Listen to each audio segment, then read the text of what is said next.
Fala, tropa! Hoje eu quero estar falando com vocês sobre o nosso Código Penal, o artigo 213 e o artigo 217, que traz pra gente sobre o crime de estupro.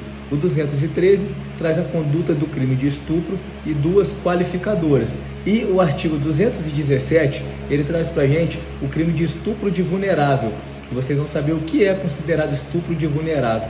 E eu já adianto para vocês também o seguinte, que o crime de estupro, ele é crime hediondo, tá? Ele está na Lei 8.072, artigo 1º, inciso 5º e 6º.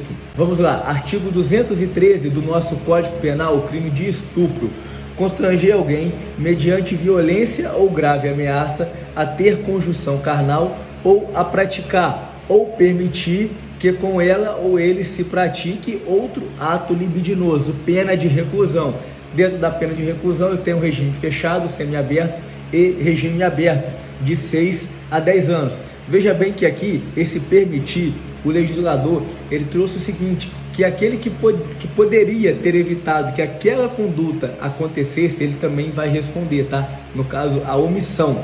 E dentro do crime de estupro, do artigo 213, nós temos duas qualificadoras.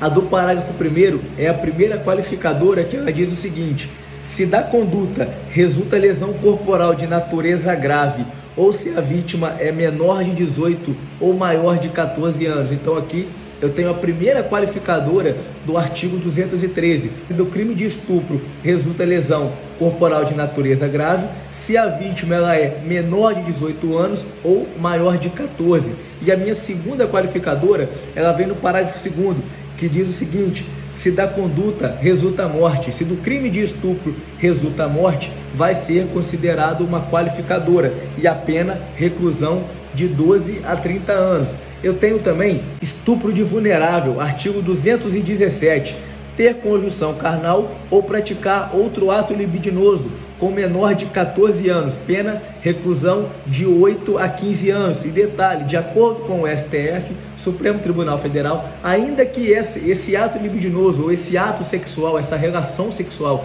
ela tenha o consentimento da vítima, né, se estiver enquadrado dentro de menor de 14 anos, será considerado crime de estupro de vulnerável, tá? Espero ter ajudado vocês.